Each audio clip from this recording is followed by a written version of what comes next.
असलामुअलैकुम crime update में लियाकत तुसीं वेख रहे हो मेरे यूट्यूब चैनल। दो क्राइम अपडेट तुहाडे नाल डिस्कस करांगे कि फैसलाबाद थाना बलोचनी की हदूद दे विच पुलिस और डाकुओं के माबैन मुकाबला होया जिथे डाकू जख्मी हालत दे विच गिरफ्तार किए गए ने। दूसरा जिहड़ा वाकया है ना वो थाना ठेकरी की हदूद दे विच 277 जीन बे बुढ़ी पिंड उत्थे रात नूं 10 तो 12 डाकू आए ने। एक डेरे ते मझां लैके गए ने, गुड़ दियां बोरियां लैके गए ने और तंबाकू दी बोरियां लैके गए ने और उत्थे जिहड़े बंदे आए सी उन्हां नूं भी उन्होंने मारिया कुटिया है और बन के चले गए ने। बाद दे विच पुलिस ने किस तरह की कार्रवाई की कि 22 घंटे तो बाद जनाब इन्हां दा जिहड़ा माल है वो वापस कराया है। अज ओवरऑल इस टॉपिक ते गलबात करांगे। साडे इस चैनल सबसक्राइब करो, बैल आइकन बटन नूं प्रेस करो, कमेंट दे विच इज़हार ख्याल लाजमी करना। जी दोस्तों, पुलिस हुण इतनी एक एक्टिव हुई हुई है ना, रात नूं यकीन करो कि जिथे ही जाइए ना हुण बंदा अपने आप नूं महफूज समझदा है। हर तहसील हर जिले दे विच ना रात नूं जिहड़ी पुलिस है ना वो गश्त भी करदी है और किसी जगह ते जिथे खतरा होवे ना चोरी डकैती दा उत्थे वो नाका ला के खड़ी होंदी है। इसी तरह है कि फैसलाबाद थाना बलोचनी का इलाका है हिंजा शुगर मिल, इस दे करीब ना अक्सर पुलिस उत्थे नाका ला के खड़ी होंदी आई। रूटीन दे नाल रात नूं उत्थे नाका ला के खड़ी आई पुलिस के डाकू गुजरे ने मोटरसाइकिलों से। पुलिस ने उन्होंने रोके। अक्सर होंदा है कि पुलिस नूं जिथे शक होंदा है हर गड्डी नूं चैक करदी है।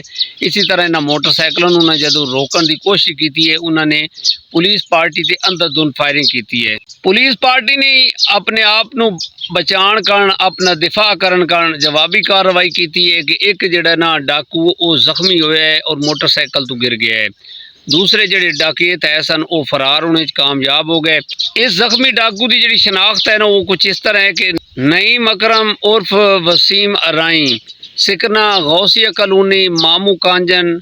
ये जिहड़े डकैत आ ना संगीन जराइम दे विच रिकॉर्ड याफ्ता। बाद दे विच पुलिस अफसरान जिहड़ी ने उन्हां दी टीम मौके ते पहुंची है। उस तो बाद इस जिहड़ा डकैत है इसनूं जख्मी हालत दे विच हॉस्पिटल शिफ्ट किया गया है। दूसरा जिहड़ा वाकया हुआ है ना वो एक डेरे ते डकैती हुई है थाना ठेकरी की हदूद दे विच। जनाब एक पिंड है चक नंबर 277 जीन बे बुढ़ी पिंड। इस पिंड दे विच ना ज़्यादातर डाल फैमिली डाल जात दे बंदे जिहड़े ने रह रहे ने। इहदे विच रियाज डाल, इलियास डाल, सरवर शफकत डाल और इन्हां दे कुछ घर जिहड़े ने ना वो टोबा टेक सिंह चक दे विच आंदे ने और इन्हां दा जिहड़ा पिंड है ना जिथे वारदात हुई है ना ये फैसलाबाद दी हदूद दे विच आंदा है। अच्छा, इस नूं जिहड़ा थाना लगदा है ना वो थाना ठेकरी लगदा है। इतलात के मुताबिक 7 और 8 जुलाई नूं रात 12 बजे इस डेरे ते एक डाला आंदा जनाब ते डाले दे विच तकरीबन 10 तो 12 डाकू होंदे ने। उन्हें आके जिहड़े इस डेरे ते बंदे सुते हुए हैं इलियास डाल और बाकी शफकत वगैरह जितने डाल बिरादरी नाल ताल्लुक रखते हैं उन्होंने इन्होंने यरगमाल बनाया। इन्होंने कोलों मोबाइल वगैरह ले जनाब एक साइड ते करके ना कमरे दे विच इन्होंने बंद कर दिता। 4 उन्होंने मझां जिहड़ियां ने वो डाले दे उत्ते लोड कीतियां ने बमाए फल समेत जिहड़े इन्हां दे कट्टे कट्टियां हैं उन्हां दे समेत।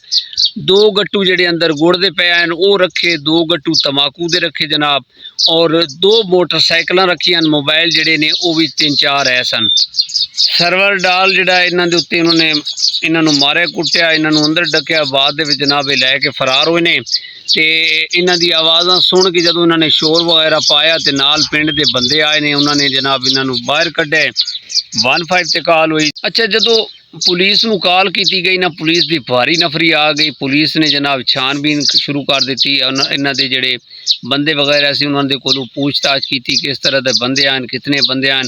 ओवरऑल इमरान साहब SHO आन थाना ठेकरी दे जिन्होंने जाके कार्रवाई का आगाज़ किया और थाना ठेकरी दे SHO इमरान साहब ने नामालूम डकैतां के खिलाफ FIR कट्टी।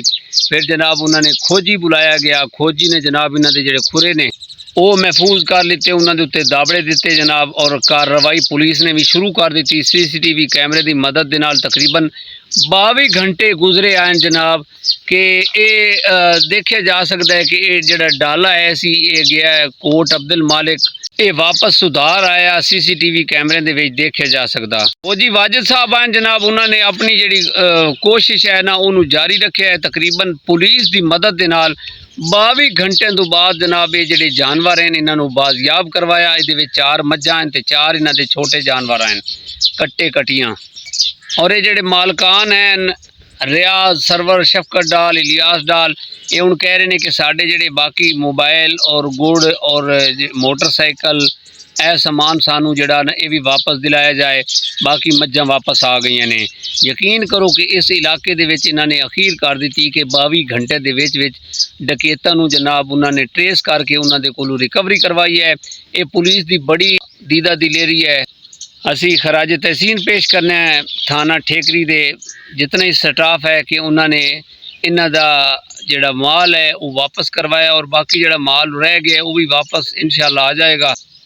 ਉਰੇ ਪਰੇ ਜਿतने ही पिंड हैं जनाब डाल फैमिली ਨੂੰ ਉਹਨਾਂ ਨੇ ਮੁਬਾਰਕਬਾਦਾਂ ਦਿੱਤੀਆਂ ਔਰ ਖੁਸ਼ੀ ਦਾ ਇਜ਼ਹਾਰ ਕਰ ਰਹੇ ਨੇ ਕਿ ਇੱਕ ਬੜੀ ਅਨਹੋਨੀ ਹੋਈ ਹੈ ਕਿ ਜਿतने ਹੀ ਜਾਨਵਰ ਜਾਂਦੇ ਨੇ ਬੜੀ ਮੁਸ਼ਕਿਲ ਦੇ ਨਾਲ ਆਉਂਦੇ ਨੇ ਜਾਂ ਫਿਰ ਉਹ ਉਹਦੇ ਬਦਲੇ ਹੋਰ ਜਾਨਵਰ ਆਉਂਦੇ ਨੇ। ਅਵਲ ਤਾਂ ਜਿਹੜਾ ਨਾ ਪੂੰਝੂ ਆਉਂਦੇ ਹੀ ਕੋਈ ਨਹੀਂ ਹੈ। ਇਸ ਵਾक़ੇ ਦੇ ਵਿੱਚ ਨਾ ਪੁਲਿਸ ਦਾ ਬੜਾ ਵੱਡਾ ਰੋਲ ਹੈ ਕਿ 22 ਘੰਟਿਆਂ ਦੇ ਵਿੱਚ ਅਗਰ ਜਿਹੜਾ ਇਹ ਖੋਜੀ ਵਾਜਿਦ ਹੈ ਉਹਨੇ ਖੁਰਾ ਜਿਹੜਾ ਹੈ ਉਹ ਡਕੈਤਾਂ ਦੇ ਘਰਾਂ ਤੱਕ ਜਿੱਥੇ ਇਹਨਾਂ ਨੇ ਮਾਲ ਲੈ ਕੇ ਗਏ ਨੇ ਉਸ ਤੱਕ ਪਹੁੰਚਾਇਆ ਹੈ ਤੇ ਬਾਅਦ ਦੇ ਵਿੱਚ ਪੁਲਿਸ ਨੇ ਜਿਹੜੀ ਰਿਕਵਰੀ ਕਰਾਈ ਹੈ 22 ਘੰਟੇ ਦੇ ਵਿੱਚ ਪੈਸਾ ਆ ਗਈਆਂ ਨੇ ਔਰ ਮੋਬਾਈਲ, ਮੋਟਰਸਾਈਕਲ ਔਰ ਉਹਨਾਂ ਦੇ ਜਿਹੜੇ ਤੋੜੇ ਹਨ ਗੁੜ ਦੇ ਔਰ ਤੰਬਾਕੂ ਦੇ ਉਹ ਵੀ SHO ਸਾਹਿਬ ਨੇ ਉਹਨਾਂ ਨੂੰ ਦੱਸਿਆ ਹੈ ਕਿ ਉਹ ਵੀ ਅਨਕਰੀਬ ਇਨਸ਼ਾਅੱਲਾ ਤੁਹਾਨੂੰ ਅਸੀਂ ਰਿਕਵਰ ਕਰਵਾ ਦੇंगे। और कुछ इतलात के मुताबिक उन्होंने जोड़े डकैत हैं उन्होंने भी गिरफ्तार कर लिया गया है। ये फैसलाबाद पुलिस की बड़ी अहम पेशरफ्त है। इस पैगाम के नाल सानू इजाज़त दो। अपना ढेर सारा ख्याल रखना, कमेंट दे विच राय लाजमी देना। मुलाकात होएगी अगले व्लॉग के अंदर। खुदा हाफिज़।